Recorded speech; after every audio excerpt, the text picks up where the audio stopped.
Today I've decided to review Castle Crashers for the Xbox Live Marketplace.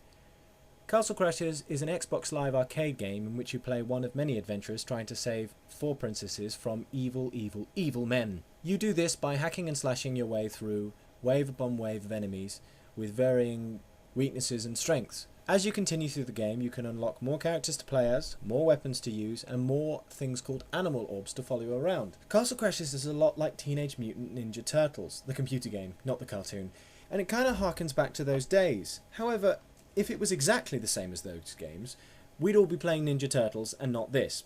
The thing that puts Castle Crashers apart from Ninja Turtles and other games like it is its experience RPG system. As you level up your characters, you gain points which you can add to one of 4 attributes: strength, magic, defense and agility.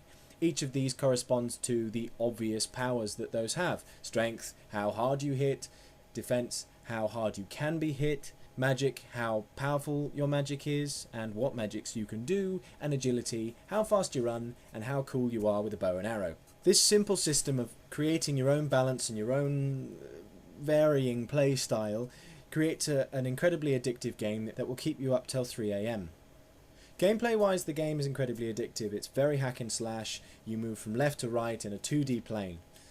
Most levels consist of 3 or 4 parts. Each part you can visit individually after you've finished, culminating in a boss fight and then treasure and then kissing of the princess.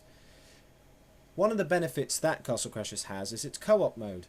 Co-op is available online and offline. At the moment of recording, online isn't as stable as it could be, but a patch is promised.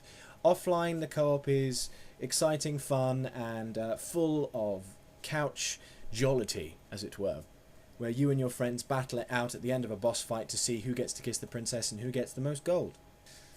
Graphically, the game is beautiful. Everything is hand-drawn and done in a very cartoony style. There's almost a Tom and Jerry aspect about attacking enemies. As you beat them on the head, their eyes bulge, their heads come off, blood spurts everywhere. Well, I suppose it's more Ren and Stimpy than Tom and Jerry, but you get the point. Everything has a cartoony comedy about it, but wrapped in a rather adult theme of blood and guts and gore and disgusting, gonna be honest, poo. I wasn't quite sure if I liked Castle Crashers for a while, and then I started collecting things. Now, I don't know about you, but I like collecting things in games. I like finding that one weapon or item that nobody else has and flaunting it online and going, ha ha, I've got it and you don't, you loser. And this game lets you do it on 2 fronts. Not only can you collect a multitude of weapons, which not all have been found yet, you can also find animal orb. Now, animal orbs vary in their usefulness. They float around you and mostly have a passive ability. Some will increase your strength, some will ram enemies, some will give you faster experience. There is a multitude of abilities that they have, all very useful. There's almost a jigsaw-like way of finding the items, because some items require you to have certain animal orbs in order to find the dig thing that you put the shovel in the ground, you find the weapon, and that weapon enables you to fight some enemy that will unlock something else, yada yada yada. You get the point. The game is very interconnected and is very well planned, but it never feels like it's a puzzle. It always feels like a personal journey that you can take kind of anywhere you want.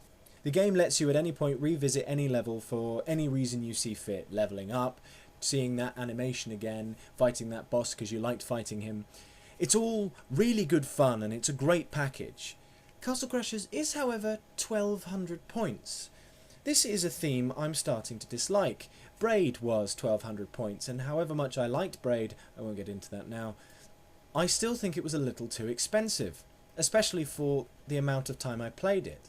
Castle Crashers, I'll admit, I'll probably play a lot more than Braid, but still, $15, or pounds where I come from, is a lot of money for a downloadable game. Now I justified this to myself because if a game this good was on a shelf, in a box, and had a 15 quid sticker on it, you know what? I'd buy it. So at the end of the day, Castle Crashers is a fun romp with friends or on your own, with a wonderfully tongue-in-cheek comedy style as you progress through the game. If you like hack and slash adventures, go for it. If you enjoyed Alien Hominid, go for it. If you like animals that defecate when they're scared, my god, definitely go for it. This game has that in abundance.